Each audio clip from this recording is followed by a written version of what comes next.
Civilizações do espaço observando o planeta Terra. 1994, Plauen, Alemanha. Uma das características mais marcantes do fenômeno ufológico é o fato de que a maioria dos avistamentos ocorre à noite em áreas rurais, quando ninguém parece estar preparado para ter tal experiência. Mas no dia 21 de maio de 1994, a cidade alemã de Plauen, distante 250 km de Frankfurt, foi contra as estatísticas. A carteira Lorena Lammer, 39 anos, estava vendo TV em seu pequeno, mais confortável apartamento próximo ao centro da cidade. Sua filha tinha saído com os amigos e ela estava em casa sozinha.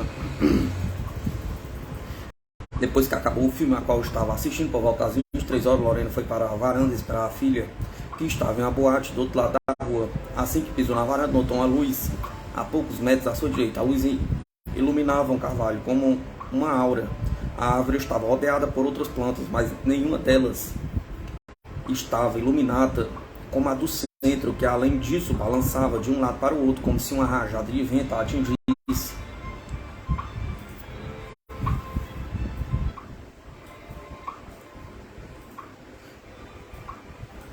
Ao procurar a fonte da luz, Lorena de repente viu um enorme objeto a 100 metros de distância sobrevoando a cidade a menos de 30 metros de altitude. Ele se parecia com dois frisbees virados, um sobre o outro. Embaixo ele tinha pequenos quadrados escuros como janelas. Ao seu redor girava luz no sentido horário. No alto do objeto também havia um círculo de luz. Um minuto depois o vento parou, a luz sobre o carvalho sumiu e tudo estava em silêncio. Segundo a testemunha, tinha mais de 10 metros de diâmetro. Em seguida ele ressurgiu no mesmo lado, moveu-se na frente do prédio para desaparecer pela segunda vez. Impressionado com a visão, Lorena correu para a rua a fim de localizar o UFO, mas só teve tempo de vê-lo afastando-se lentamente sobre um condomínio de apartamentos. Ele então notou que outras pessoas que estavam na rua tinham visto a mesma coisa. Eu não falei com nenhum deles, pois nunca acreditei em tal coisa, mas seus olhos eram de total espanto. Mas esse não foi o único relato sobre o UFO naquela noite. Por volta das 23h15, tocou ao telefone de Martina S., que dormia com sua filha de 4 anos de idade no 11º andar do prédio onde ela estava. Do outro lado da linha, uma amiga quase afônica falava: Martina, eu acho que tem um UFO sobre o nosso prédio. A senhora Illy havia visto o objeto da varanda de seu apartamento, que ficava no 30º andar. Eu disse que ela estava louca, mas ela falou para... Mas aí ela falou para ir para a varanda. Foi quando via aquele objeto enorme de frente para o nosso prédio. Ele estava somente a 5 metros da minha varanda. Era uma visão impressionante, disse Martina. Ele tinha uma aparência metálica e brilhante, possuía janelas escuras e 2 linhas de luzes ao seu redor. Parecia que ele iria pousar na cobertura do meu prédio. Martina largou o telefone, pegou sua filha que dormia e desceu para o apartamento de amigos que ficava no 3º andar. Cuidadosamente todos foram até a varanda para observar o objeto por baixo. Eles sentiram uma forte rajada de vento vindo dele e um buraco numa nuvem que cobria a cidade, provavelmente feito pelo UFO. O objeto subia e descia como um ioiô até que começou a ganhar altura e acelerar na direção nordeste. Durante o avistamento, Martina ligou para sua cunhada que vive em outro bairro mesmo distante. Ela viu as luzes. Martina e sua amiga Illy telefonaram para a polícia apavorados, mas quando os oficiais chegaram, o UFO já tinha partido. Eles, entretanto, disseram que receberam muitos chamados de pessoas afirmando ter visto um disco voador sobre a cidade.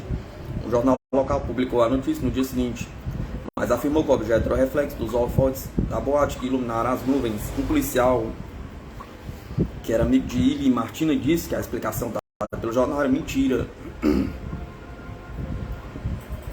1967, Moyne Dawes, Inglaterra. Era final da manhã do dia 26 de outubro de 1967, em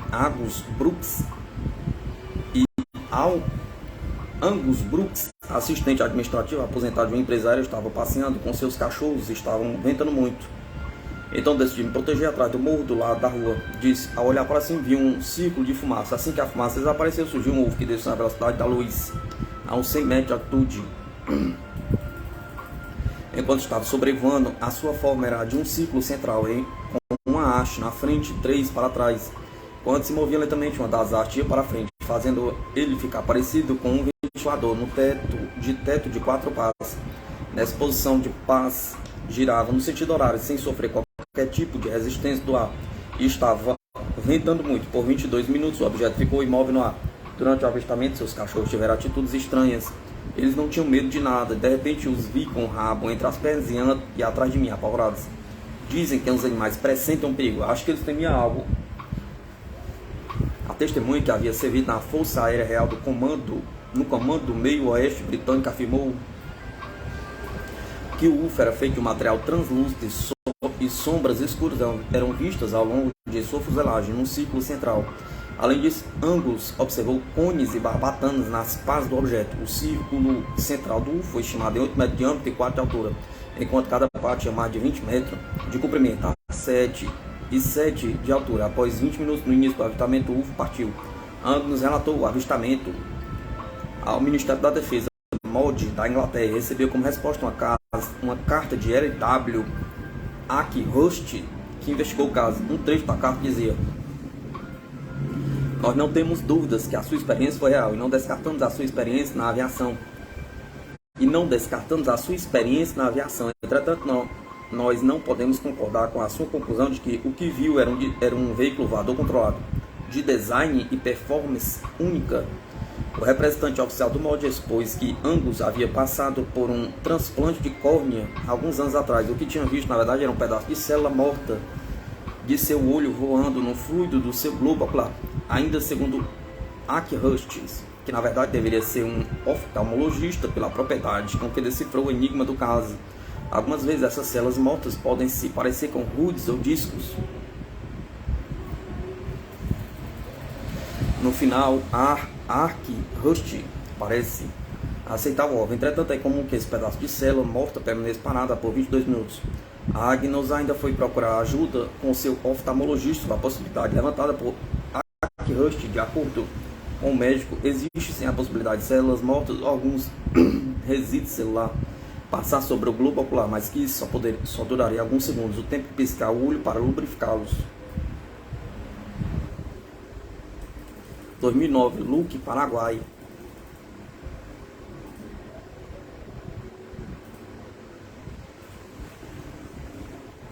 Na noite de 10 de novembro de 2009, aconteceu um dos maiores apagões elétricos já registrados em todo o mundo, deixando as escuras para a região de Brasil e Paraguai. Cerca de 40% de todo o território brasileiro e 90% do Paraguai ficaram sem energia, tudo devido a uma falha em um dos maiores represas hidrelétricas do mundo, a Itaipu, situado na fronteira entre o Brasil e Paraguai e Argentina. Foram mais de 67 milhões de pessoas que ficaram 3 horas sem energia elétrica. No dia 11 de novembro, dia seguinte ao apagão, era realizada uma reunião entre engenheiros e membros do Ministério de Minas e Energia do Brasil para tentar elucidar o que havia acontecido.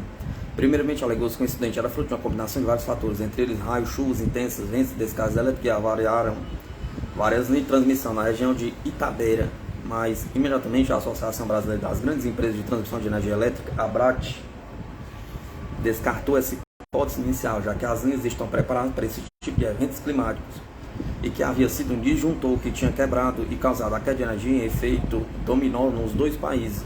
A confusão reinou e as explicações não solucionavam o que havia acontecido, chegando até a se dizer que o sistema de informática de Itaipu havia sido hackeado.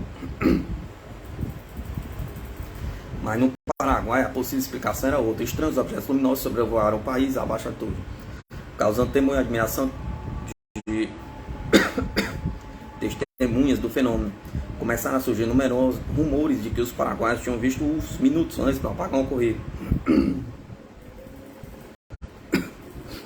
Entre as testemunhas já há uma considerada de alta credibilidade devido à sua formação técnica em aeronáutica, o senhor Christian Javier Del Valle Avinagaldi, controlador de tráfego aéreo que operava o radar do aeroporto internacional Silvio Pettirossi, localizado na cidade de Luque, Paraguai. Naquele dia, Christian trabalhava na torre de controle, realizando o tráfego aéreo como de costume, com outros 3 controladores. Por volta das 21h13 ocorreu o apagão. Praticamente todo o país ficou no breu. Foi quando me levantei da cadeira que vi o primeiro objeto, logo depois mais 2. E não fui o único que vi. Peguei meu celular para tirar uma foto, mas com a câmera do meu celular não era boa, a imagem não ficou clara. Eu então fiquei simplesmente desfrutando daquela visão, pois era algo raro que sobrevoava Luque no Paraguai. Segundo o controlador, o objeto era uma imensa esfera roxa que ia na direção de Assunção, capital do Paraguai. Apesar dele e de outros 3 companheiros estarem vendo o UFO movimentar-se, as telas do radar nada registraram. Del Valle explicou que à noite sempre temos um grupo de bombeiros de prontidão para quaisquer incidentes. Todos estavam do lado de fora do quartel vendo o UFO. Com tudo aquilo acontecendo, Cristine nem se lembrou dos bombeiros lá embaixo, até que recebeu um chamado pela rádio. Torre de controle, aqui é a unidade de bombeiros, acreditando que estamos observando um estranho objeto que está passando agora sobre o edifício da TAM, mas esse era um segundo objeto. Eles estavam me mostrando um segundo objeto, porque o que víamos estava no lado oposto, rumo à Assunção, a altitude de aproximadamente 300 metros. Efetivamente se observou e verificou que havia um segundo UFO. A luz apareceu pela aerovia uniforme Romance 554, que vem de Santiago do Chile. Pensei que pudesse ser um sobrevoo, por isso chequei com outros setores se eles tinham algo em seus registros. Disseram que não, mas estávamos vendo aquela enorme esfera sobre Luque. Questionado se poderia ser um avião, Christian afirmou que não, porque primeiramente não estava no radar. Além de se mover lentamente, a esfera roxa desapareceu primeiro e a outra depois, sobre o parque Nunguazu. Esse não foi o único testemunho colhido pelo ufólogo Rodrigo Maidana. Suas investigações levaram a Alfredo Pavon, chefe empregado da cooperativa Lambari, na cidade de Lambari, que afirmou ter visto algo estranho no céu. Minha família dormia enquanto um amigo e eu estávamos lá de fora da casa devido ao imenso calor naquele dia. Enquanto conversávamos, aparecia uma luz no céu muito alto, realizando movimentos em zigue-zague. Sua cor era azul metálico, não era um satélite. O objeto vinha do norte em direção ao sul. O aeroporto internacional Silvio Pettirossi se encontra ao norte de Lambari. Em 1954, Florença, Itália. No dia 27 de outubro de 1954, um dia típico de outono na região italiana de Toscana, um dos mais importantes clubes de futebol da Itália, a Fiorentina enfrentava seu rival regional, a Pistoiese. Cerca de 10 mil torcedores estavam presentes no estádio Ardico Magnini, quando logo após o início do segundo tempo da partida, do estádio silencioso por segundos, para segundos explodir como se fosse um gol.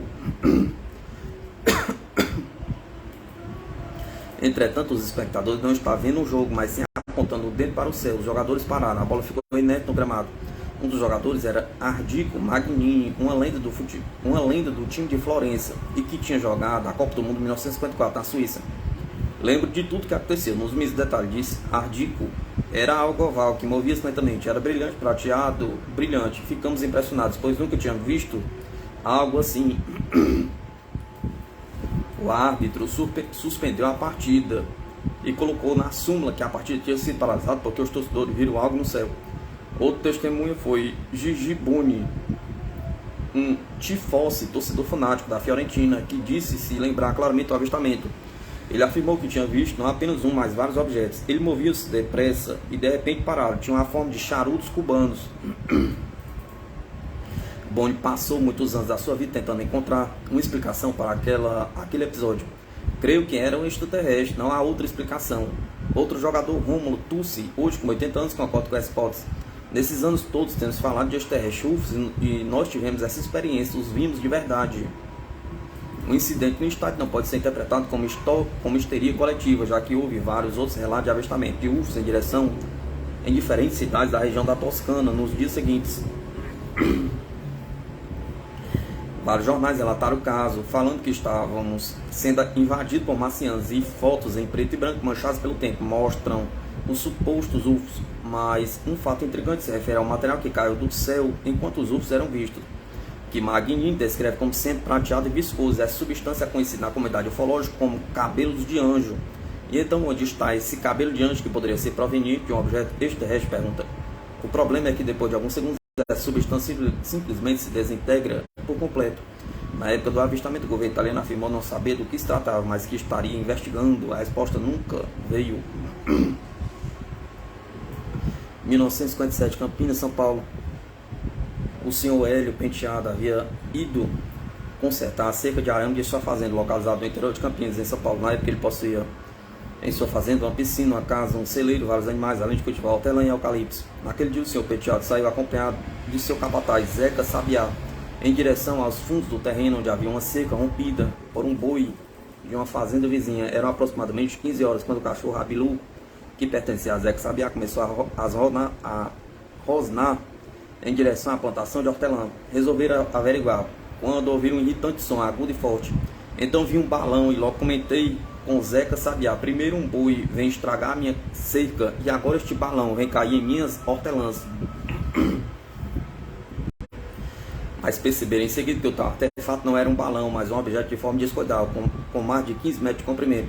Encontrava-se apoiado em um tripé com esferas nas pontas que giravam e perfuravam o solo à medida que pousava. As marcas deixadas no chão mediam aproximadamente 1 metro de diâmetro, como foi verificado posteriormente.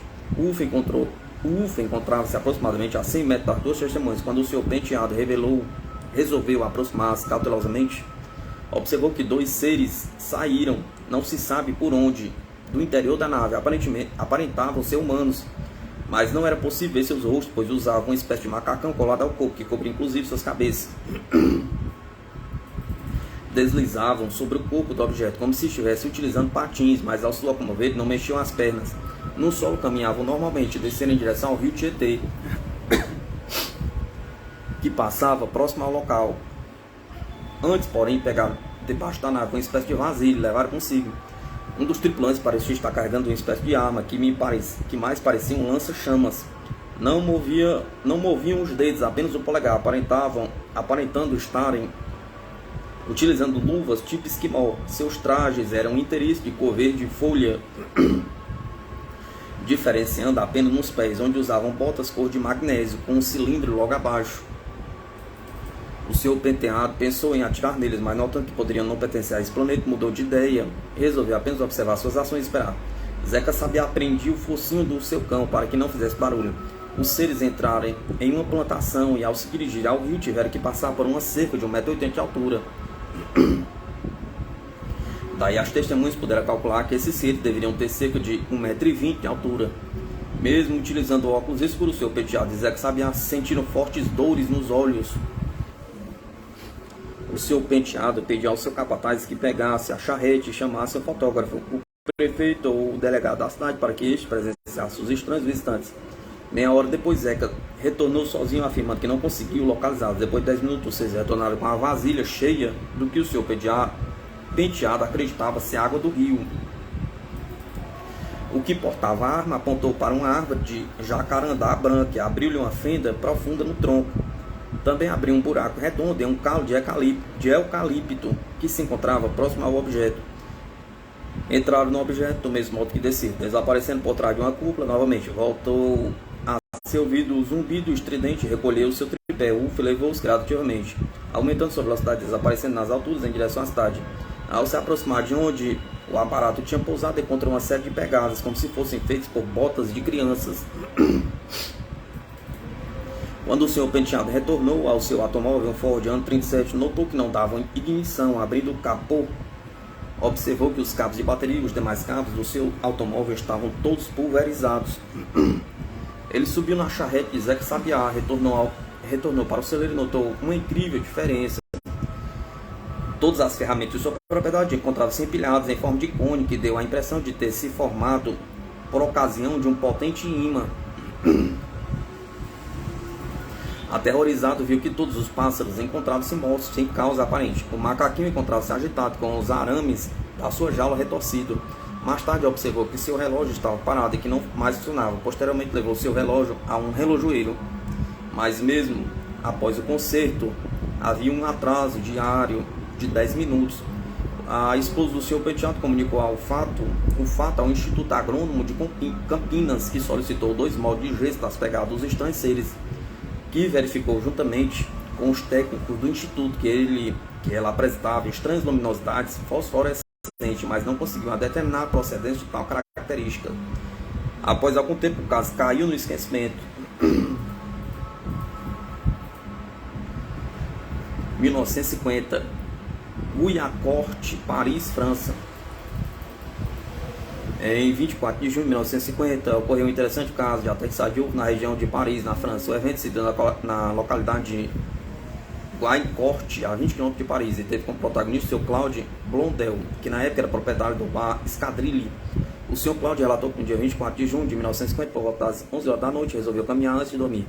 Enquanto contemplava o céu estrelado sobre um campo de aviação dos arredores de Paris, em Guaicourt, ouviu um forte assobio de vento. Primeiro pensou tratar-se de um trem que passava a cerca de 4 km de onde se encontrava.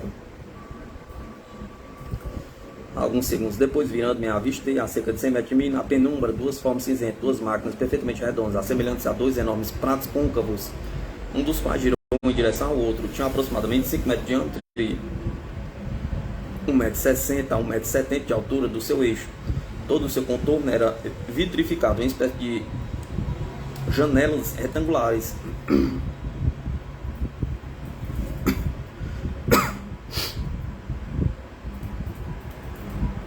Na parte inferior de cada um destes discos se abriu uma porta ovoide com aproximadamente 40 centímetros. De cada lado ele viu descer um homem. Os seres mediam cerca de 1,70 m, cabelos castanhos e vestiam um traje de voo marrom ou azul marinho. As entidades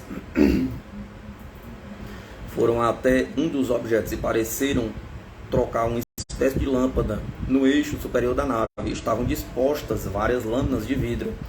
Eles efetuaram esse trabalho ou conserto, sem nenhum revestimento nas mãos e sem ajuda de nenhuma ferramenta. Movido pela emoção, Cláudio aproximou-se mais. Quando os homens o avistaram, olharam-no admirados, mas permaneceram calmos e naturais.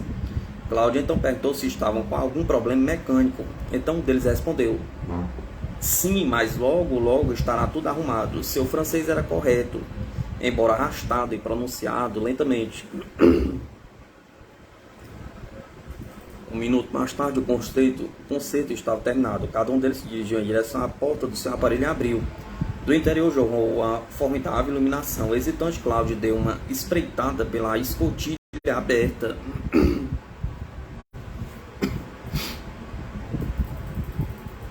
O que mais me chamou a atenção foi a mais perfeita iluminação que eu jamais tinha visto.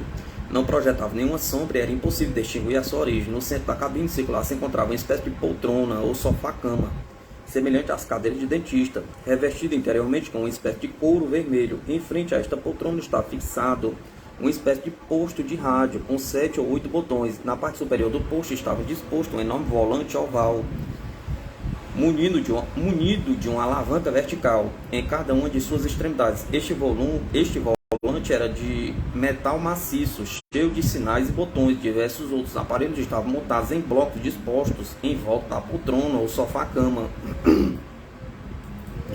Cláudio se questionou novamente, mas desta vez sobre o uso do número de botões que guarneciam o painel de controle. A resposta foi lacônica: a energia. Sem dar muita conversa, ambos voltaram para seus postos e as portas foram hermeticamente fechadas. Fiquei com a impressão de que o metal dos aparelhos, que se assemelhava ao alumínio, não pesavam nada e que os discos estavam suspensos a uma distância de 10 centímetros do solo, sem tocar em lado nenhum. Nesse momento, as janelas se tornaram luminescentes. Em segundos, os aparelhos levantaram sem ruído. Isto é, de sua posição horizontal passaram instantaneamente a vertical e desapareceram verticalmente, como estrelas cadentes, deixando um som de vento para trás. Decorreram apenas 2 minutos, entre o momento em que Cláudio avistou os aparelhos e o momento em que decolaram. Quando voltei a mim, não havia já nem sombra dos discos voadores. Onde eu poderia ir?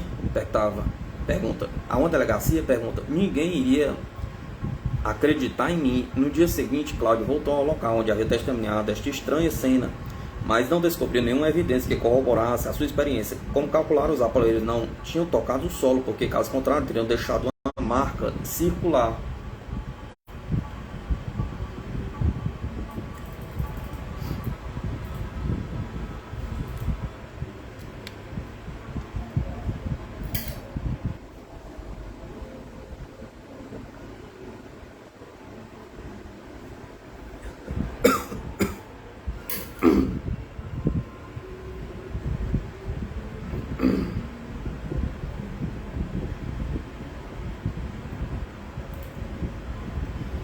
(1971), Rosedale, Alberta, Canadá. Na noite de 9 de junho de 1971, Esther Clapson, uma senhora de meia idade, foi testemunha de um evento fantástico que contou com a presença de 3 seres humanoides que chegaram em uma nave transparente.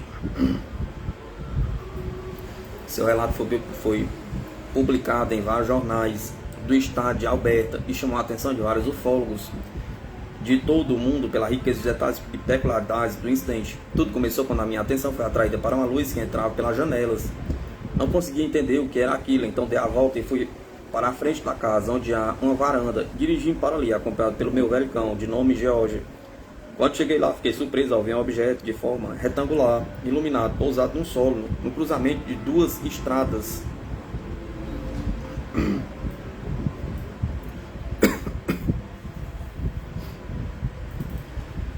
Uma das extremidades da nave parecia ter sido aberta, revelando um interior iluminado por uma luz difusa, opaca e branca. A senhorita Clapson mal teve tempo de se recobrar do choque quando viu 2 figuras de aspecto humano deslocando-se dentro do aparelho. À medida que seus olhos foram se acostumando com a escuridão, seus temores foram confirmados. Embora as figuras lembrassem os seres humanos, pareciam sem sombra de dúvidas alienígenas. De repente, se deu conta da presença de um terceiro ser fora da nave, no lado oposto da estrada, numa posição agachada. De onde se encontravam as entidades, dava a impressão de estarem usando uniformes colados ao corpo, de cor verde escura, quase preto, parecido com roupa de mergulho. Ela não pôde distinguir as feições dos 3 humanoides, já que estavam com as cabeças cobertas de um tecido transparente, mas a sua atenção foi atraída para as mãos das criaturas. Pareciam-se com luvas de boxe, não exatamente como as luvas para esquiar, tinham apenas polegares muito salientes, terminando em pontas, por isso tinham dificuldades para apanhar as rochas.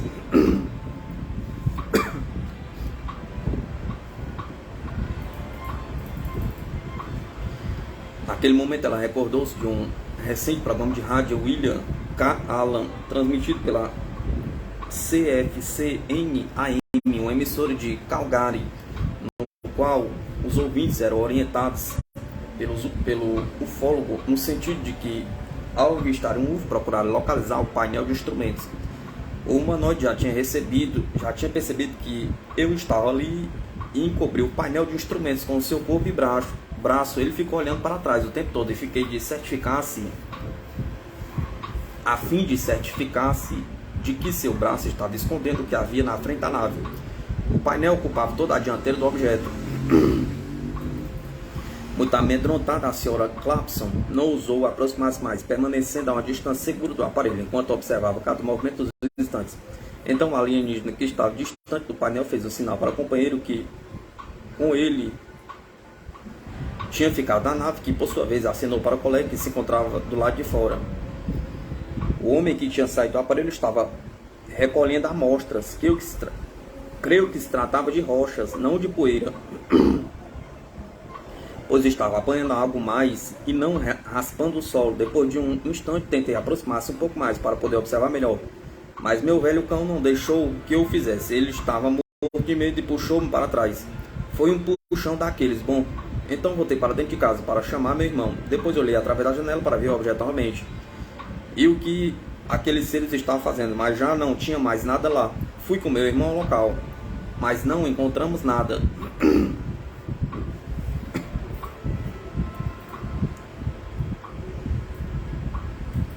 Na manhã seguinte, os Clapson examinaram a área e descobriram uma marca de queimado na beira da estrada, no local onde o aparelho tinha estado na véspera. A marca retangular, com 4 metros de comprimento e 1 metro de largura, parecia coincidir com as dimensões da nave calculadas pela senhorita Clapson. Uma análise posterior da marca chamuscada revelou que a vegetação queimada tinha sido exposta a alguma forma de intensa radiação de calor. Após 4 meses, a marca negra ainda continuava perfeitamente visível. Julgando pelas queimaduras profundas que tinham destruído a resistente daninha do deserto, ficou patente que nenhum artefato de origem terrestre poderia ter produzido uma marca de queimado tão uniforme, tão perfeitamente geométrica.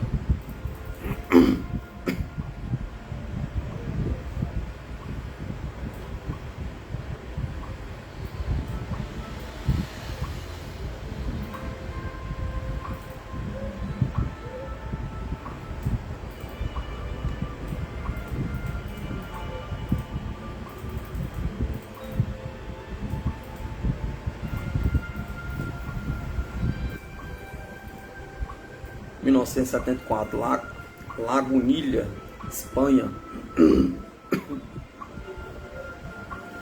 Em março de 1974, ocorreu um interessante caso ufológico envolvendo um jovem motorista de caminhão que em duas noites consecutivas avistou um disco voador pousado em uma estrada. Além de ter tido contato com seus tripulantes, esse tipo de caso recorrente é raro na ufologia, o que torna ainda mais importante.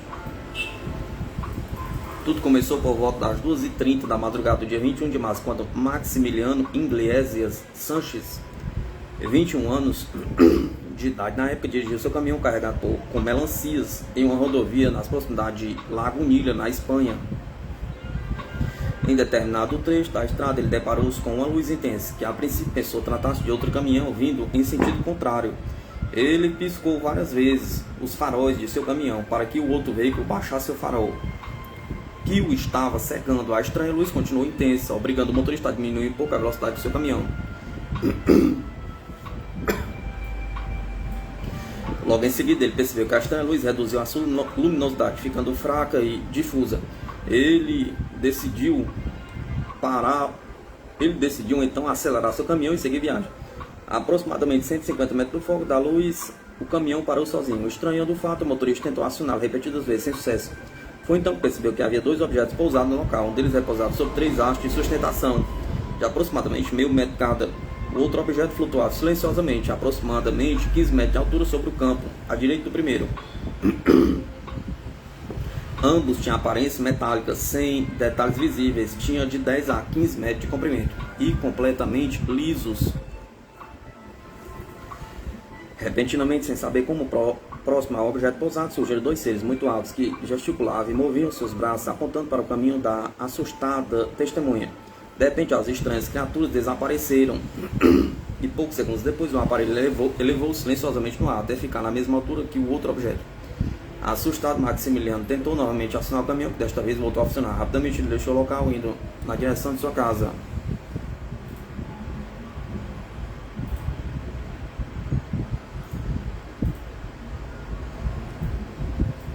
Nas horas que se passaram, ele teve insônia e falta de apetite. Na manhã seguinte, ele comentou o episódio com seu chefe, que não deu muita importância ao relato, considerou o episódio como um sonho. Ao final da tarde, Maximiliano seguiu para a cidade de Pineda, onde encontrou sua noiva, com quem também comentou o estranho episódio. Quando era noite, Maximiliano pegou novamente seu caminhão, refazendo o mesmo trajeto da noite anterior. Desta vez, por volta das 23 horas, quando chegou ao local do avistamento da noite anterior, ele foi surpreendido por uma nova experiência, desta vez ainda mais assustadora. A princípio, ele observou 3 objetos, 2 deles pousados. Um no campo próximo à estrada e outro aproximou-se lentamente do local. Quando estava a 200 metros de distância,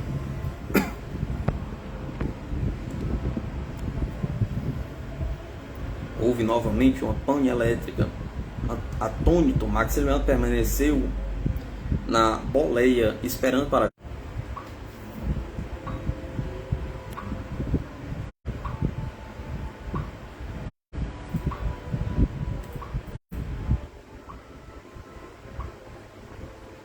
Atônito, Maximiliano permaneceu na boleia, esperando para ver o que aconteceria.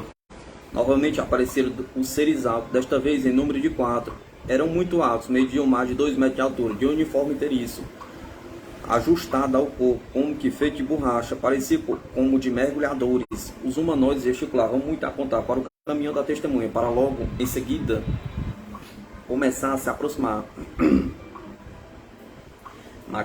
Maximiliano entrou em pânico, abriu a porta e saiu do veículo, se afastando do local. De início, a testemunha percebeu que os estranhos seres o seguiam. Maximiliano então correu com todas as suas forças na noite escura. Os tripulantes do objeto continuaram a segui-lo, aproximando-se cada vez mais. Quando percebeu que estava sendo alcançado, saiu da estrada e entrou em um matagal próximo, seguindo em direção às luzes do povoado de Orcajo, que ficava ali próximo.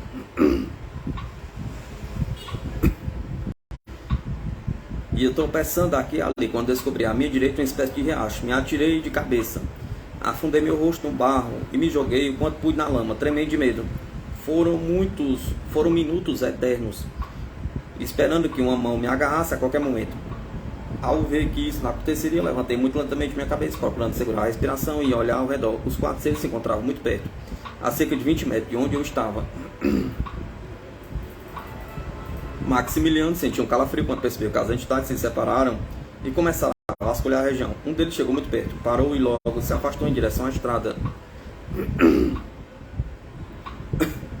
Paralisado de medo, ficou mais algum tempo no local. Logo começou a chover e pouco depois ele seguiu através do campo para o povoado de Orcajo. Max não chegou a ir muito longe, pois parou para fumar um cigarro e descansar. Já havia passado algum tempo e sentiu-se seguro em voltar para o seu caminhão. Pensando que os tais seres já teriam ido embora, ao chegar teve a ingrata surpresa: os objetos ainda estavam lá. Nervoso, Maximiliano chegou próximo ao caminhão e percebeu que a porta que ele tinha deixado aberta estava fechada. Cautelosamente ele verificou se havia alguém na cabine e então embarcou no veículo, possivelmente devido ao ruído provocado pela porta do veículo. Novamente os estranhos seres apareceram diante do objeto pousado sobre a estrada. Maximiliano tentou dar a partida sem êxito, ao mesmo tempo em que os seres novamente gesticulavam entre si, apontando para o caminhão. Quando pensou que não teria escapatória desta vez, os estranhos desapareceram repentinamente. Logo depois os aparelhos decolaram. O caminhão voltou a funcionar e o motorista acelerou rapidamente, saindo do local. Mas a história não acabou aí. Pouco mais de 300 metros à frente, ele parou seu caminhão, saiu do veículo e ocultou-se no mato próximo ao local. Dali pôde observar que os objetos haviam novamente pousado no local e que os 4 seres realizavam algum tipo de trabalho. Eles estavam ajoelhados sobre o terreno em declive, na lateral da estrada, através de uma ferramenta em forma de T. Realizavam escavações na encosta. Preocupado com a possibilidade de ser pego, ele resolveu retornar ao caminhão e ir direto para Lagunilha. No dia seguinte foi até um posto da Guarda Civil relatar o episódio, mas não lhe deram muita atenção. Em virtude disso, Maximiliano não comentou mais sobre o assunto. Civilizações do espaço observando o planeta Terra.